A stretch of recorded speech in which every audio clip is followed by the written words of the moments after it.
তারপরে তার ইলেকট্রোলাইটের উপর কি কাজ এবং স্পেশাল কোনো ফাংশন আছে কিনা। এখন মেটাবলিক ফাংশনের মধ্যে যেটা আছে, মেটাবলিক ফাংশনের মধ্যে হচ্ছে কার্বোহাইড্রেট মেটাবলিজম, ফ্যাট এবং প্রোটিন মেটাবলিজম।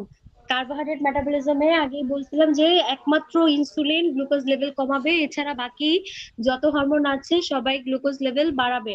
তাহলে ইনসুলিনের কাজ হচ্ছে decrease blood glucose level.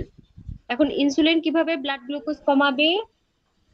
By increase uptake of glucose from blood. তাহলে ব্লাড থেকে ব্লাড গ্লুকোজ যেহেতু কমাইতে হবে, তাহলে ও ব্লাড থেকে গ্লুকোজটাকে সরায় নিবে, আপটেক করে ফেলবে। আপটেক করে বিভিন্ন সেলের মধ্যে ঢুকাই দিতে পারে যেখানে দিক, কিন্তু ব্লাডে রাখবে না।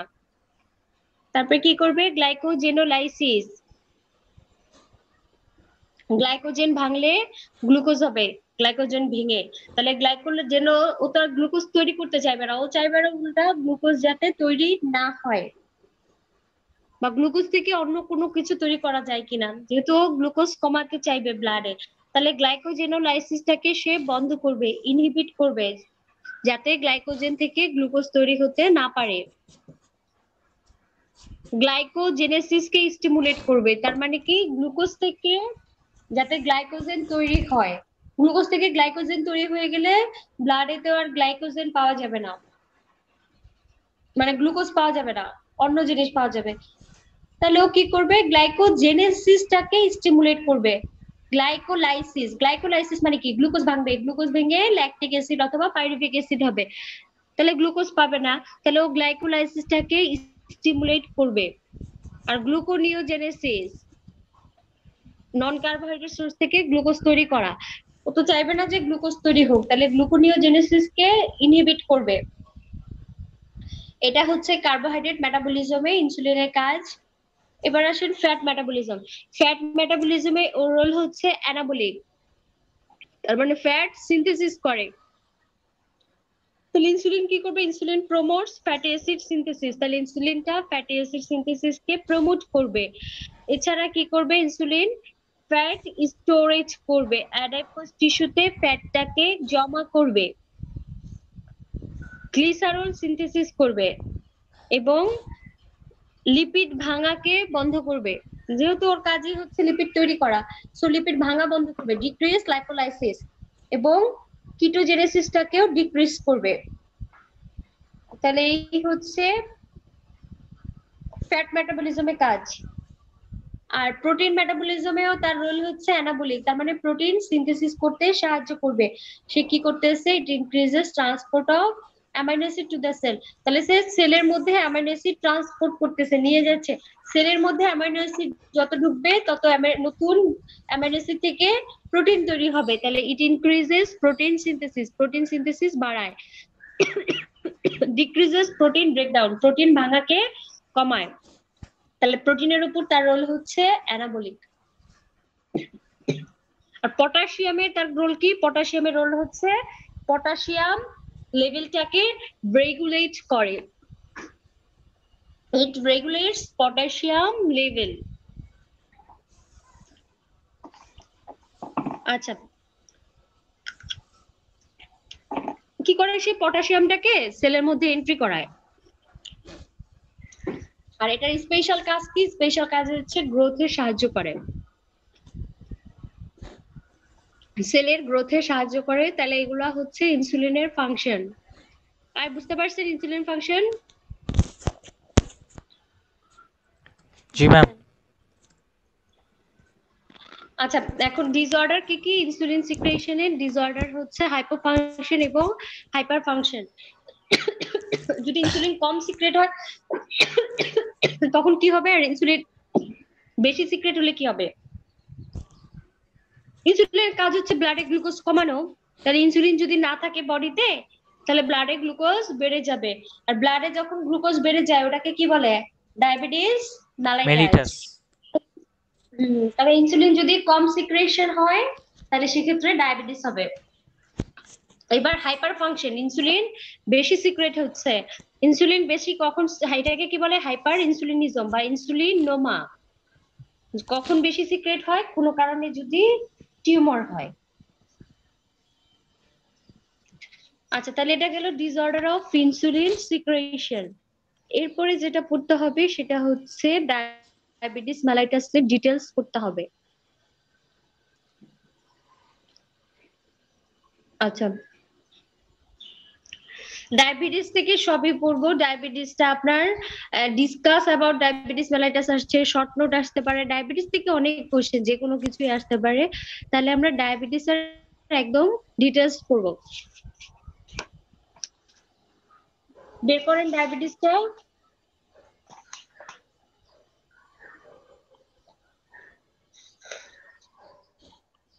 ডায়াবেটিস কাকে বলা হয়? Diabetes mellitus is a syndrome of impaired carbohydrate fat and protein metabolism. তাহলে এটা কোনো সিমটম না, এটা একটা সিনড্রোম। সিনড্রোম মানে অনেকগুলি সিমটমের সমষ্টি, যেখানে কি হয় কার্বোহাইড্রেট ফ্যাট এবং প্রোটিন মেটাবলিজম কোনোটাই ঠিক মতো হয় না, সবগুলো হ্যাম্পার হয়। কেন হয়? caused by either lack of insulin secretion or decreased sensitivity of the tissue to the insulin।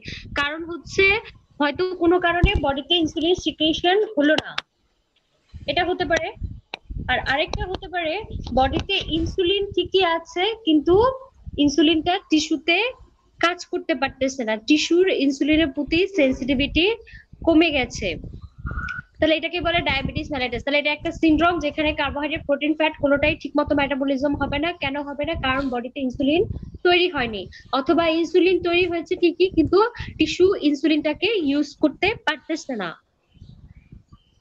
তাহলে এই কন্ডিশনটাকে বলা হয় ডায়াবেটিস মেলাইটাস। ক্লিয়ার? জি ম্যাম। এই সোজা ভাষায় বললো যেখানে ব্লাড গ্লুকোজ বেড়ে যায়। এখন কথা হচ্ছে ব্লাড গ্লুকোজ কখন বাড়বে? ব্লাড গ্লুকোজটা বাড়বে কখন? ব্লাডের গ্লুকোজ লেভেলটা ইনসুলিন বাড়বে কম হচ্ছে নিঃসরণ হলে। ওটাই, ইনসুলিন কমে গেছে অথবা ইনসুলিন আছে কিন্তু ইনসুলিন কাজ করতে পারতেছে না। তাহলে আমরা ব্লাড গ্লুকোজের একটা লেভেল জানতে হবে, লেভেল না জানলে তো বলতে পারবো না যে ব্লাড গ্লুকোজ কমে গেছে না বেড়ে গেছে। তাহলে হচ্ছে লেভেলটা কি? লেভেলটা হচ্ছে নর্মাল ব্লাড গ্লুকোজটা কি? নর্মাল ব্লাড গ্লুকোজ হচ্ছে ফাস্টিং এ কি এবং 2 আওয়ার্স আফটার ব্রেকফাস্ট, খাওয়ার 2 ঘন্টা পরে কত? 2 আওয়ার্স আফটার 75 গ্রাম গ্লুকোজ খাওয়াও দেখতে পারেন, মানে খাওয়ার 2 ঘন্টা পরে কত এবং না খেয়ে কত। না খেয়ে গ্লুকোজ নরমাল হচ্ছে 3.5 থেকে 5.5 মিলিমোল পার লিটার। তাহলে 3.5 থেকে 5.5 মিলিমোল পার লিটারটা হচ্ছে ফাস্টিং এ নরমাল। আর খাওয়ার পরে হচ্ছে 7.8 এর নিচে থাকতে হবে, এটা বেশি গেলে সেটা অ্যাবনর্মাল। 7.8 এর নিচে থাকতে হবে।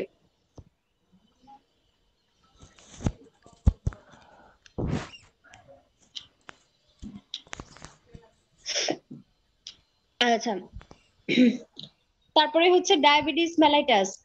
ডায়াবেটিসে কখন আমরা বলবো? ফাস্টিং এর ক্ষেত্রে যদি গ্লুকোজের লেভেল 7 অথবা 7 এর বেশি হয়, আর 2 ঘন্টা পরে, খাওয়ার 2 ঘন্টা পরে যদি 11.1 অথবা এর বেশি হয় গ্লুকোজ, তখন আমরা বলবো ডায়াবেটিস। তাহলে এখন নরমাল কত দেখেন, 5.5 বলছি, না খেয়ে 5.5 পর্যন্ত নরমাল। আর ডায়াবেটিস হচ্ছে 7 অথবা 7 বেশি গেলে। তাহলে মাঝখানের জায়গাটা কি? 5.5 থেকে 7 পর্যন্ত, 7 এর নিচে পর্যন্ত। তাহলে এই জায়গাটা কি? এই জায়গাটা হচ্ছে, এই জায়গাটাকে বলে ইম্পেয়ার্ড গ্লুকোজ টলারেন্স। তার মানে হচ্ছে এখনো পর্যন্ত তার ডায়াবেটিস হয়নি কিন্তু তার গ্লুকোজ ঠিকমতো মেটাবলিজম হচ্ছে না, তার ডায়াবেটিস হয় নাই। কিন্তু যদি সে অনিয়ম করে বা এখনই লাইফস্টাইল মডিফিকেশন বলেন, কিছু নিয়ম কানুন মেনে না চলে, তাহলে তার ডায়াবেটিস হয়ে যাবে। এই কন্ডিশনটাকে বলে ইম্পেয়ার্ড গ্লুকোজ টলারেন্স বা আইজিটি। এখানে কি ফাস্টিং হচ্ছে 5.5 এর উপরে থাকবে কিন্তু 7 এর নিচে থাকবে, আর খাওয়ার 2 ঘন্টা পরে হচ্ছে 7.8 এর উপরে থাকবে কিন্তু 11.1 এর নিচে থাকবে। তাই ব্লাড গ্লুকোজ লেভেল বুঝছেন? জি ম্যাম। আচ্ছা, এটা গেল। এরপরে হচ্ছে types of diabetes mellitus. Diabetes mellitus এর টাইপস কি কি? এটার মধ্যে আছে প্রাইমারি ডায়াবেটিস এবং সেকেন্ডারি ডায়াবেটিস। সেকেন্ডারি ডায়াবেটিস হচ্ছে অন্য কোনো ডিজিজের কারণে যে ডায়াবেটিসটা হয়, মানে এখানে ইনসুলিনের জন্য না, মানে অন্য কোনো ডিজিজের কারণে যদি ডায়াবেটিস হয় সেটাকে বলে সেকেন্ডারি ডায়াবেটিস। আর প্রাইমারি ডায়াবেটিস হচ্ছে, প্রাইমারি ডায়াবেটিস এর মধ্যে আবার দুটো আছে, টাইপ 1 এবং টাইপ 2। টাইপ 1টা হচ্ছে ইনসুলিন সিক্রেশনই হচ্ছে না, এটা ইনসুলিন ডিপেন্ডেন্ট, মানে এখানে কোনো ইনসুলিন তৈরিই হয় না, এটা টাইপ 1। আর টাইপ 2টা হচ্ছে ইনসুলিন ঠিকই তৈরি হচ্ছে কিন্তু টিস্যু ইনসুলিনটাকে ইউজ করতে পারতেছে না, কারণ টিস্যুর সেন্সিটিভিটি কমে গেছে, এটা হচ্ছে টাইপ 2। আচ্ছা, তাহলে এটা নন ইনসুলিন ডিপেন্ডেন্ট। আর সেকেন্ডারি ডায়াবেটিস অন্য কোথাও ডিজিজের কারণে ডায়াবেটিস হলে সাইড ইফেক্ট হিসেবে ডায়াবেটিস হয়ে যায় আর কি। আচ্ছা, তাহলে প্যানক্রিয়াটিক ডিজিজ, এটার মধ্যে আছে প্যানক্রিয়াটাইটিস বা প্যানক্রিয়াটিক টিউমার, ইনসুলিনোমা, প্যানক্রিয়াটিকটমি, প্যানক্রিয়াস কেটেই ফেলে দিল, হিমোক্রোম্যাটোসিস, এগুলা ইনফেকশন দিয়ে হতে পারে, সেটা সাইটোমেগালোভাইরাস, কনজেনিটাল রুবেলা ভাইরাসের। তারপরে ওষুধ খাইলে হতে পারে কর্টিকোস্টেরয়েড, মানে স্টেরয়েড জাতীয় ওষুধ অনেকদিন খেলো। তারপরে ডায়াবেটিক্স, যেগুলো প্রস্রাব হওয়ার জন্য খায়, ওই ওষুধ অনেকদিন ধরে খেলো। তারপর কনজেনিটাল সিনড্রোমও থাকতে পারে, তার জেনেটিক কোনো ডিসঅর্ডার থাকতে পারে, যেমন ডাউন সিনড্রোম। এবং অ্যাড্রেনাল বা পিটুইটারি গ্ল্যান্ডে অন্য কোনো টিউমার থাকতে পারে। আরেকটা যেটা, যে আগে কখনো তার ডায়াবেটিস ছিল না কিন্তু ধুম করে প্রেগন্যান্সিতে যে ডায়াবেটিস হয়ে গেছে, এটাকে বলে গ্যাস্টেশনাল ডায়াবেটিস মেলাইটাস। মানে আগে জীবনেও ডায়াবেটিস ছিল না, প্রেগন্যান্সিতে ফার্স্ট ডায়াবেটিস হয়েছে, এটাকে বলা হয় গ্যাস্টেশনাল ডায়াবেটিস মেলাইটাস। ঠিক আছে, তাহলে এগুলো হচ্ছে সেকেন্ডারি ডায়াবেটিসের কজ। এখন ডায়াগনস্টিক ক্রাইটেরিয়া কি কি? ডায়াবেটিস কিভাবে বুঝবেন ডায়াবেটিস হয়েছে? আপনারা বলেন, ডায়াবেটিস হলে কি কি সিমটম হয়? সিমটম আর সাইন বুঝেন তো? সিমটম মানে হচ্ছে পেশেন্ট যেটা কমপ্লেইন,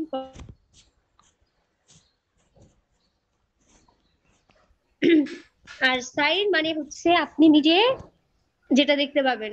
ফিজিশিয়ান যেটা দেখে সেটা হচ্ছে সাইন, আর পেশেন্ট যেটা কমপ্লেইন করে সেটাকে বলে সিমটম। আচ্ছা, তাহলে এখন আমাকে একটু বলেন যে ডায়াবেটিস যে যাদের আছে তাদের কি কি লক্ষণ থাকে, ডায়াবেটিসের লক্ষণগুলো কি কি? বাথরুম হয় ঘন ঘন। হ্যাঁ, তাদের ঘন ঘন বাথরুম, আবার কি রে, প্রস্রাব। মানে জি ম্যাম। আচ্ছা, তারপরে আর কিছু? একজন কে যেন বললেন গলা শুকায় যায়, তার মানে কি আপনার তৃষ্ণা বেড়ে যায়, থ্রাস্ট বাড়ে। আর কোনো কিছু? ম্যাম ক্ষুধা লাগে বেশি। ক্ষুধা বেশি লাগে, ভেরি গুড। ইনফেকশন হলে? এটা ম্যাম শুকায় না কাটা সহজে। জায়গায় শুকাইতে দেরি হয়। সহজে শুকায় না, ভালো হয় না। জি ম্যাম। ওজন? ম্যাম ওজন কমে যায়, আবার অনেকের বেড়ে অস্বাভাবিকভাবে যায়। ওজন কমে যায়?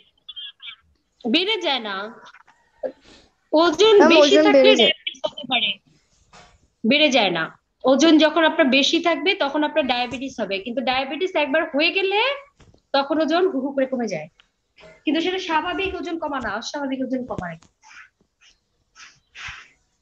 এছাড়া দুর্বলতা থাকতে পারে, ফ্যাটিগ হতে পারে।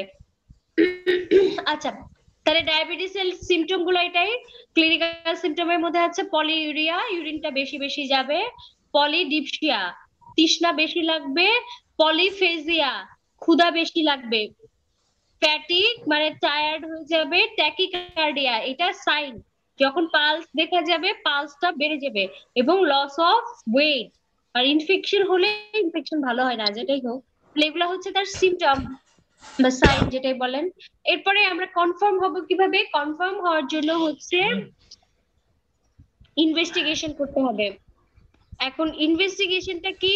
এই পেশেন্টের ইনভেস্টিগেশন হচ্ছে ব্লাড গ্লুকোজ দেখবো, সেটা ফাস্টিং ব্লাড গ্লুকোজ দেখবো, যেটা ওই যে 7.8 এর বেশি থাকবে, এবং খাওয়ার 2 ঘন্টা পরে মাপবো, যেটা 11.1 অথবা এর বেশি থাকবে। তাহলে এটা গেল ইনভেস্টিগেশন, এটাকে বলে ওটিটি টেস্ট। গোল্ড স্ট্যান্ডার্ড হচ্ছে OGTT test, oral glucose tolerance test, এই টেস্টটা দেখি আমরা। আচ্ছা, তারপরে কমপ্লিকেশন আর টাইপ 1 যে টাইপ 2 বললাম, এখন টাইপ 1 কাদের হয় টাইপ 2 কাদের হয়, দুটোর মধ্যে পার্থক্যটা কি? টাইপ 1 হচ্ছে লিন এন্ড থিন পার্সনদের হবে, চিকনা চাকনাদের, আর টাইপ 2 টা হচ্ছে ওবিসদের হবে, মোটাদের। টাইপ 1 টা আর্লি বয়সে হয়, 20 বছরের নিচে বেশি হয়। টাইপ 2 টা হচ্ছে 30 বছরের উপরে হয়। আচ্ছা, এখন টাইপ 1 এ যেটা হয়, টাইপ 1 এ তো ইনসুলিন তৈরিই হয় না, তাহলে ইনসুলিন লো অথবা অ্যাবসেন্ট থাকে। আর টাইপ 2 তে ইনসুলিন পর্যাপ্ত পরিমাণে আছে, বাট ইনসুলিন বডি ব্যবহার করতে পারছে না, তাহলে ইনসুলিনের পরিমাণ এখানে নরমাল অথবা হাই থাকে। আর ব্লাড গ্লুকোজ তো দুটাতেই বেড়ে যাবে, ব্লাড গ্লুকোজ বাড়লেই তো আমরা তাকে ডায়াবেটিস বলবো, তাহলে দুটার ক্ষেত্রে ব্লাড গ্লুকোজ বেশি। তাহলে ইনসুলিন সেনসিটিভিটি, টাইপ 1 এ তো সেনসিটিভিটিতে কোনো সমস্যা নাই, টাইপ 1 এ ইনসুলিন তৈরিই হয় না, তাহলে সেনসিটিভিটি টাইপ 1 এ নরমাল। আর টাইপ 2 তে সমস্যাটা তো এই জায়গাতে যে সেনসিটিভিটি কমে যায়, তাহলে টাইপ 2 তে সেনসিটিভিটি রিডিউসড। তাহলে যদি আমি ট্রিটমেন্ট দেই, ট্রিটমেন্টে ইনসুলিন আমি কোন জায়গায় দিব বলেন তো? টাইপ 1 এ দিব না টাইপ 2 তে দিব ইনসুলিন? আরেকবার একটু বলেন। টিস্যু ইনসুলিন ইউজ করতে পারবে না, আমাদের বডিতে পর্যাপ্ত ইনসুলিন থাকবে, কিন্তু যে কোনো কারণেই হোক, টিস্যুতে ফ্যাট জমক বা টিস্যুর রিসেপ্টরের সমস্যা থাকুক, যে কারণে হোক, টিস্যু ইনসুলিনটা ব্যবহার করতে পারবে না, সেটার মানেই হচ্ছে ইনসুলিন সেনসিটিভিটি কমে গেছে। বুঝছেন এবার? জি ম্যাম। তাহলে আমি ইনসুলিন ট্রিটমেন্ট হিসেবে কোনটাতে দিব, টাইপ 1 এ না টাইপ 2 তে? Ma'am type 2। টাইপ 1 এ ইনসুলিন বেশি, আমার অলরেডি ইনসুলিন বেশি, আমার ইনসুলিন দিয়া লাভ আছে কোনো? না ম্যাম। ইনসুলিন তো বেশি, টিস্যু ব্যবহার করতে পারতেছে না, তাহলে আমার টিস্যু যাতে ব্যবহার করতে পারে সেই ঘটনা ঘটাইতে হবে টাইপ 2 তে। আর টাইপ 1 এ তো ইনসুলিন নাই, তাহলে আমি শুধু যদি বাইরে থেকে ইনসুলিন দিয়ে দেই তাহলেই তো টাইপ 1 ভালো হয়ে যাবে, তা হবে না? জি ম্যাম। তাহলে ট্রিটমেন্টে টাইপ 1 ইনসুলিন দিব, আর টাইপ 2 তে কি দিব? ওরাল অ্যান্টি ডায়াবেটিক ড্রাগ, মুখে খাওয়ার ওষুধ দিব। কোনটা বেশি হয়? টাইপ 2 টা বেশি হয়, 90% টাইপ 2 হয়, মাত্র 10% টাইপ 1 হয়। আর জেনেটিক প্রিডিসপোজিশন বা আপনি মানে ফ্যামিলি হিস্ট্রি কোনটাতে থাকবে? ফ্যামিলি হিস্ট্রি থাকবে হচ্ছে দুটাতেই থাকতে পারে, টাইপ 2 তে ফ্যামিলি হিস্ট্রি বেশি পজিটিভ হয়। কমপ্লিকেশন টাইপ 1 এর কমপ্লিকেশন হচ্ছে কিটো অ্যাসিডোসিস, আর টাইপ 2 মেইন কমপ্লিকেশন হচ্ছে হাইপার অসমোলার কোমা। বুঝলেন? এখন কথা হচ্ছে কি কি কমপ্লিকেশন হতে পারে। কমপ্লিকেশনের মধ্যে ডায়াবেটিসের কমপ্লিকেশন আমরা দুইটা ভাগে ভাগ করব, মাইক্রোভাস্কুলার এবং ম্যাক্রোভাস্কুলার কমপ্লিকেশন। মাইক্রোভাস্কুলার মানে ছোট ছোট ব্লাড ভেসেলে কি কি সমস্যা হয়, আর ম্যাক্রোভাস্কুলার মানে বড় ব্লাড ভেসেলে কি কি প্রবলেম হয়। ম্যাক্রোভাস্কুলার বলতে হার্ট আছে, হার্টের মধ্যে কি করবে? মায়োকার্ডিয়াল ইনফার্কশন, হার্ট অ্যাটাক যেটাকে বলি এমআই। আর ব্রেইনে কি করবে? স্ট্রোক, তাহলে ব্রেইনে স্ট্রোক করতে পারে। এবং পেরিফেরাল যে সার্কুলেশন, পেরিফেরিতে যে ব্লাড ভেসেল গুলো আছে সেগুলা কি হবে? ইসকিমিয়া হবে, মানে ওগুলাতে ব্লাড সাপ্লাই কমে যাবে। আচ্ছা, তাহলে এগুলো হচ্ছে ম্যাক্রোভাস্কুলার কমপ্লিকেশন। আর মাইক্রোভাস্কুলার কমপ্লিকেশন হচ্ছে কিডনিতে হতে পারে ডায়াবেটিস নেফ্রোপ্যাথি, এবং অনেক অনেক পেশেন্ট ডায়াবেটিক নেফ্রোপ্যাথিতে মারা যায়, এটা বিশাল একটা কমপ্লিকেশন। তাহলে ডায়াবেটিক নেফ্রোপ্যাথি হতে পারে, রেট্রোপ্যাথি হলে কি হবে? রেনাল ফেইলিয়ার হবে, রেনাল ফেইলিয়ার হয়ে পেশেন্ট মারা যাবে। তারপরে হতে পারে ডায়াবেটিক রেটিনোপ্যাথি, চোখে প্রবলেম হতে পারে, ডায়াবেটিক রেটিনোপ্যাথি হতে পারে, এটাতে কি হবে? চোখে দেখবে না, ইম্পেয়ার্ড ভিশন। ব্রেইনে কি হতে পারে? ডায়াবেটিক নিউরোপ্যাথি হতে পারে, নিউরোপ্যাথি হয়ে সেন্সরি লস, মানে পেইন, টাচ, টেম্পারেচার এগুলো কিছু সে বুঝবে না, ব্যথা দিলেও সে টের পাবে না, এরকম হতে পারে। অটোনমিক নিউরোপ্যাথি হতে পারে, অটোনমিক নিউরোপ্যাথি হচ্ছে কিভাবে বুঝবো? পোস্চুরাল হাইপোটেনশন, তার হয়তো শোয়া অবস্থাতে প্রেশার টেশার সব ঠিক আছে, বসা অবস্থা ঠিক আছে, কিন্তু দাঁড়ানোর সাথে সাথে প্রেশার কমে গেল, এটাকে বলে পোস্চুরাল হাইপোটেনশন। এছাড়া পায়ে কি হতে পারে, ফুটে হচ্ছে আলসারেশন হতে পারে, আলসার হয়ে ফুট অ্যাম্পুটেশন করতে হতে পারে, মানে কেটে ফেলতে হবে। স্পেশালি কোন পায়ে হয়, বুড়া আঙ্গুলে, গ্রেট টো হয়ে সেই আঙ্গুল কেটে ফেলতে হতে পারে। এবং এটা আস্তে আস্তে উপরের দিকে উঠতে থাকবে, আস্তে আস্তে যদি আপনি না কাটেন আস্তে আস্তে পুরো সব পচে যাবে। তাহলে এই ফুট আলসার হলে কেটে ফেলতে হবে, ভালো মতো হলে কেটে ফেলতে হবে, অ্যাম্পুটেশন করতে হবে। এবং এই অ্যাম্পুটেশনে অনেক, অ্যাম্পুটেশনের হার এখন একটু কমছে, আগে অনেক বেশি ছিল। এবং অ্যাম্পুটেশন করার পরে কিন্তু পেশেন্ট সার্ভাইভও কম করে, মানে উভয় দিকেই সমস্যা। অ্যাম্পুটেশন না করলেও পচে পচে মরবে, আর করলেও নাও সার্ভাইভ করতে পারে। তাহলে ডায়াবেটিস হচ্ছে এত একটা বাজে অসুখ, যেটা আপনার পা থেকে মাথা পর্যন্ত সব কিছু নষ্ট করে দেয়, সব জায়গাতেই ও কমপ্লিকেশন করতে পারে। মানে হেন কোনো জিনিস নাই যেটা ডায়াবেটিসের কারণে হয় না। এখন কথা হচ্ছে এত কিছু হলে তাহলে ডায়াবেটিসের কি কোনো ইয়া নাই, ট্রিটমেন্ট নাই? ট্রিটমেন্ট খুব ভালো আছে, তার থেকে বড় কথা হচ্ছে কন্ট্রোলে রাখতে হবে ডায়াবেটিসটা। কন্ট্রোলে বলতে আপনি কি করবেন? ডায়াবেটিস কন্ট্রোল করার জন্য আপনাদের আমাদের কিন্তু এখন এত বেশি কমন, আপনারা সবার বাসাতে দেখবেন কেউ না কেউ ডায়াবেটিস থাকে। ইদার আপনার দাদা অথবা আপনার বাবা, আপনার মা, মানে কেউ না কেউ ডায়াবেটিসের পেশেন্ট থাকবে। তাহলে তাকে কিছু নিয়ম কানুন মেনে চললে সে কন্ট্রোলে রাখতে পারবে। সেগুলা কি? সেগুলা হচ্ছে আপনার সবচেয়ে প্রথম কথা হচ্ছে ডায়েট মেনটেন করতে হবে। ডায়েট মানে তো না খেয়ে থাকা না, মানে প্রপার ডায়েট মেনটেন করতে হবে। সেটা আহ মানে খাবারটাকে, পরিমাণটাকে কমাতে হবে। সেটা কিরকম? ধরেন আমাদের হাতের তালুর সমান হচ্ছে সে মাছ নিবে, আর এক আঙ্গুলের সমান এক আঙ্গুলের আঙ্গুলে কি আমরা আমাদের প্রত্যেকের আঙ্গুলে হচ্ছে তিনটা অংশ আছে, তাই না? মানে তিনটা ইয়া আছে, ফ্যালাঞ্জেস আছে আঙ্গুলে, এক একটা আঙ্গুলে। এখন এই তিনটার মধ্যে এক কড়া পর্যন্ত, কড়া যেটাকে আমরা বাংলায় বলি, তাহলে এক কড়া পর্যন্ত সে ফ্যাট খেতে পারবে একটুখানি। আর তার প্রোটিনের পরিমাণটা হতে পারে হচ্ছে হাতের তালুর সমান। আর ভাত কতটুকু? এক মুঠ, মুঠোতে নিলে, এক মুঠে নিলে যতটুকু ভাত আসে অতটুকু। আর সবজি হচ্ছে পুরো 2 হাত ভরে, মানে আপনি সবজি যত খুশি খেতে পারে। সবজির মধ্যেও রেস্ট্রিকশন আছে, যেগুলো কার্বোহাইড্রেট জাতীয় সবজি সেগুলো অ্যাভয়েড করতে হবে। তাহলে তার যেহেতু মেইনলি কার্বোহাইড্রেটের প্রবলেম, সেক্ষেত্রে তার কার্বোহাইড্রেট রেস্ট্রিকশন করতে হবে।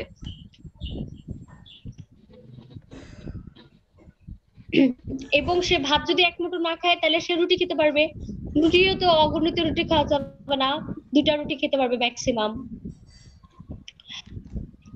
এবং আরেকটা ব্যাপার হচ্ছে সে ফ্রুটস কি খেতে পারবে না? সে ফ্রুটস খেতে পারবে অবশ্যই, কিন্তু ফ্রুটসটা, টক জাতীয় ফ্রুটস এর রেস্ট্রিকশন নাই, কিন্তু আপনার মিষ্টি জাতীয় ফ্রুটসটা সে কখন খাবে এটার একটা ব্যাপার আছে, কতটুকু খাবে একটা ব্যাপার আছে। আম হইলে, বড় সাইজের আম হইলে এটার অর্ধেক খেতে পারবে, ছোট হলে খেতে পারবে ফুলটাই। বা হচ্ছে এখন এটা খাবে কখন? খাবে হচ্ছে আপনার স্ন্যাক হিসেবে, মর্নিং স্ন্যাক্স হিসেবে খেতে পারবে। সকালবেলা সে নাস্তা করলো, দুপুরে যে ভাতটা খাবে তার মাঝখানের সময়টা 11টা বাজে হয়তো স্ন্যাক্সটা নিতে পারে, ফ্রুটসটা খেতে পারে। আর মিষ্টি জাতীয় খাবার তো খেতে পারবে না, এটা তো জানেনই।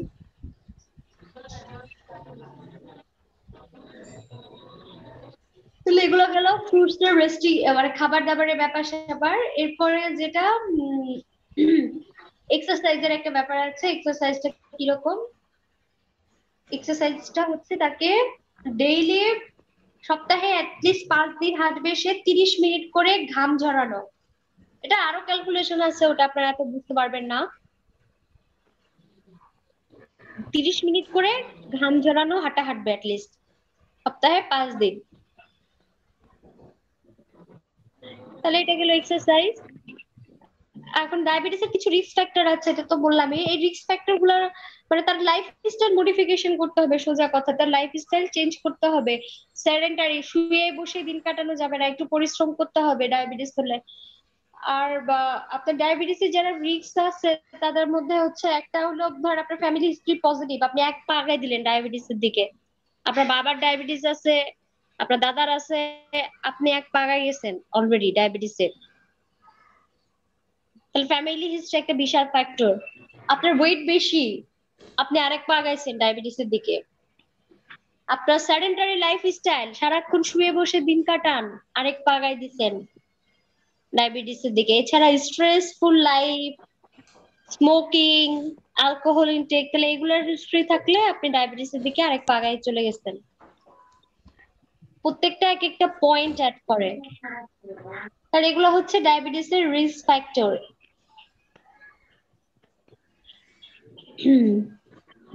আচ্ছা যাই হোক, তাহলে এগুলা গেল।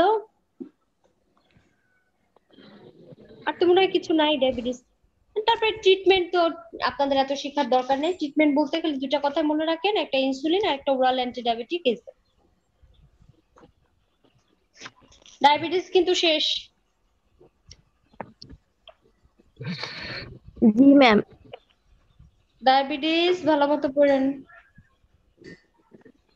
এরপরে যেটা আছে, name the hormone essential for life. এটা কোথাও ওইভাবে পাবেন না, কি কি হরমোন দরকার। সেটা হচ্ছে হরমোনের মধ্যে যেটা আপনার অ্যাড্রেনাল হরমোন গুলা, অ্যাড্রেনাল যেমন হচ্ছে আপনার কর্টিসল এবং অ্যালডোস্টেরন, এই দুটা হচ্ছে লাইফ সেভিং হরমোন, বুঝছেন? কর্টিসল জি এবং ম্যাম। অ্যালডোস্টেরন এই দুটা হচ্ছে একদম লাইফ সেভিং হরমোন। এছাড়া আপনার এপিনেফ্রিন, নরএপিনেফ্রিন যে বলি, এটাও লাইফ সেভিং হরমোন। মানে অ্যাড্রেনাল গ্ল্যান্ডের হরমোন গুলা হচ্ছে ইসেনশিয়াল ফর লাইফ।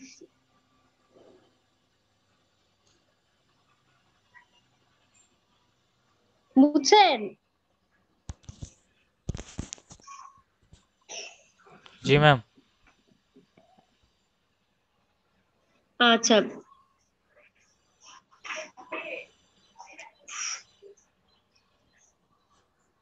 আরেকটা হরমোন ভাইটাল হরমোন, সেটা হচ্ছে থাইরয়েড হরমোনটাও একটা ভাইটাল হরমোন।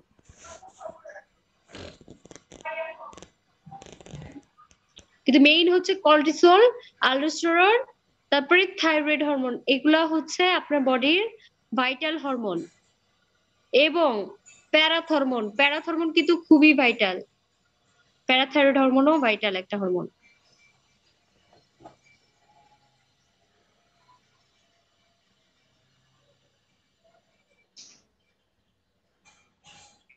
মনে থাকবে? জি ম্যাম। তবে থাইরয়েড হরমোনে যে একদম আপনার মানে পেশেন্ট মরে যাবে টরে যাবে এরকম হয় না।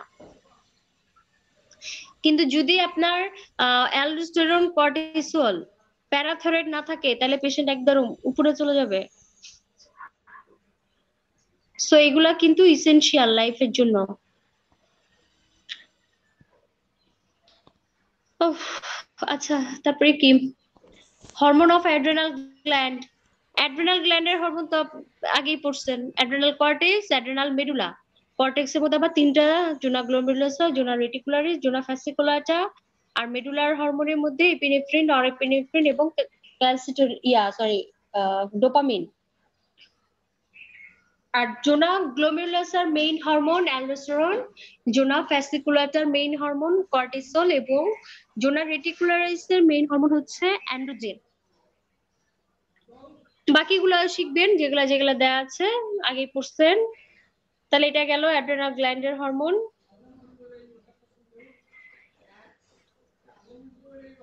আচ্ছা, ও আরেকটা জিনিস, গ্লুকাগনের কিন্তু আপনাদের পরীক্ষাতে আসে নাই। ফাংশন অফ গ্লুকাগন, এটা কিন্তু আপনাদের পরীক্ষাতে আসেনি, কিন্তু আপনারা একটু পড়ে নিয়েন। গ্লুকাগনের ফাংশন দেয় নেই, দিতে পারে।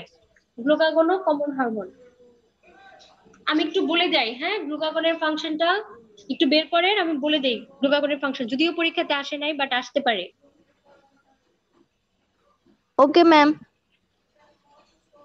আচ্ছা, গ্লুকাগন তাহলে মেটাবলিক ফাংশন, ইলেকট্রোলাইট এবং স্পেশাল ফাংশন। গ্লুকাগনের ইলেকট্রোলাইটের উপর কোনো কাজই নাই, তাহলে এটার মেটাবলিক ফাংশন এবং স্পেশাল ফাংশন। এখন মেটাবলিক ফাংশনের মধ্যে কার্বোহাইড্রেট, প্রোটিন, ফ্যাট, একদম ছোট গ্লুকাগনের ফাংশন। কার্বোহাইড্রেট কি করবে? কার্বোহাইড্রেট হচ্ছে ব্লাডে গ্লুকোজ লেভেল বাড়াবে। বাড়ানোর জন্য সে কি করবে? গ্লাইকোজেনোলাইসিস, যেটা গ্লাইকোজেন ভাঙা, তাহলে গ্লাইকোজেন বেশি বেশি ভাঙবে, গ্লাইকোজেন ভাঙলে গ্লুকোজ বের হবে। এবং গ্লুকোনিওজেনেসিসও বেশি বেশি করবে যাতে নতুন গ্লুকোজ তৈরি হয়। তাহলে এটা গেল কার্বোহাইড্রেট মেটাবলিজম। প্রোটিন মেটাবলিজমে ওর কাজ হচ্ছে প্রোটিওলাইসিস করা, প্রোটিনকে ভাঙা। লিপিড মেটাবলিজমে ওর কাজ হচ্ছে লাইপোলাইসিস, লিপিড ভাঙা। তাহলে দেখেন একদম উল্টা কাজ, ইনসুলিনের পুরোপুরি উল্টা কাজ করতেছে হচ্ছে গ্লুকাগন। ইনসুলিন প্রোটিন তৈরি করতেছে, গ্লুকাগন প্রোটিন ভাঙতেছে। ইনসুলিন ফ্যাট তৈরি করছে, গ্লুকাগন ফ্যাট ভাঙছে। ইনসুলিন ব্লাডে গ্লুকোজ বাড়াচ্ছে, গ্লুকাগন ব্লাডে গ্লুকোজ কমাচ্ছে। তাহলে পুরোপুরি উল্টা কাজ করবে। বুঝছেন আমার কথা? জি ম্যাম। আচ্ছা, যেহেতু ফ্যাট ভাঙতেছে, ফ্যাট ভাঙলে কি হয়? এর আগে আমরা পড়ছি যে ফ্যাট ভাঙলে কিটোন বডি বের হয়, তাহলে কিটোজেনেসিসটাকে বাড়াবে। ইনসুলিন কিন্তু কিটোজেনেসিস কমাইছে, গ্লুকাগন কিটোজেনেসিস বাড়াবে। তাহলে এগুলো গেল তার মেটাবলিক ফাংশন। আর স্পেশাল ফাংশনটা কি গ্লুকাগনের? স্পেশাল ফাংশন হচ্ছে গ্লুকাগন অন্য হরমোনের সিক্রেশন স্টিমুলেট করবে। সেটা কোন হরমোন? গ্রোথ হরমোন, ইনসুলিন এবং প্যানক্রিয়েটিক সোমাটোস্ট্যাটিন, এদের সিক্রেশন বাড়াই দিবে। কেমনে বাড়াবে? যে চিন্তা করেন যে ও যেহেতু গ্লুকোজ বাড়াই দিছে, তখন বডি কি চাইবে? গ্লুকোজ কমাইতে। কমানোর জন্য গ্লুকোজ ইনসুলিন সিক্রেট করবে। আচ্ছা যাই হোক, তাহলে এটা গেল গ্লুকাগনের কাজ। গ্লুকাগন তাহলে বেড়ে গেলে ব্লাডে গ্লুকোজ বেড়ে যাবে, হাইপারগ্লাইসেমিয়া হবে। গ্লুকাগন কমে গেলে ব্লাডে গ্লুকোজও কমে যাবে, হাইপোগ্লাইসেমিয়া হবে। বুঝতে পারছেন? জি ম্যাম। আচ্ছা, এখন আপনাদের জাস্ট অ্যালডোস্টেরনের ফাংশন বাকি আছে, অ্যালডোস্টেরনের রেগুলেশন বাকি আছে। পড়বেন আজকে? পড়লে আমি পড়াই দিতে পারি।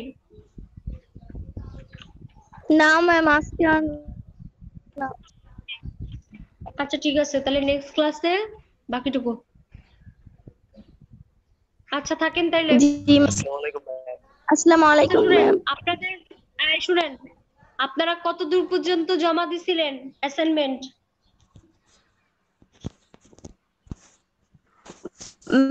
ম্যাম অ্যাসাইনমেন্ট কি বলেন? অ্যাসাইনমেন্ট কি?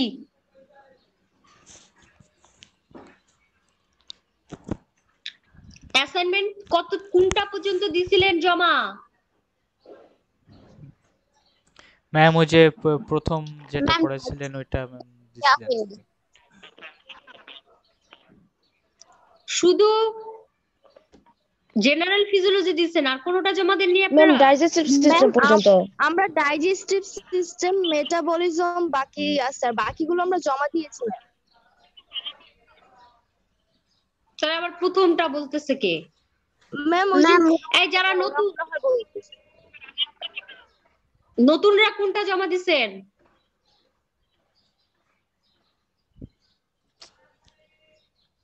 ম্যাম হেমাটোলজি সিস্টেম পর্যন্ত। হেমাটোলজি পর্যন্ত দিছে, তাহলে আপনাদের রেসপিরেটরিও বাকি, সিডিএসও বাকি।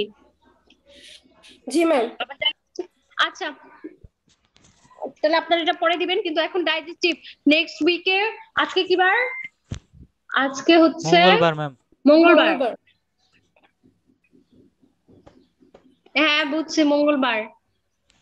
আচ্ছা তাহলে নেক্সট যে শুক্রবার, এই শুক্রবার না, এই শুক্রবারের মধ্যে যারা হচ্ছে নতুন 10 জন এই শুক্রবারের মধ্যে রেসপিরেটরি সিস্টেম জমা দিবেন। আর পরের শুক্রবার দিন আপনারা ডাইজেস্টিভ সিস্টেম জমা দিবেন সবাই।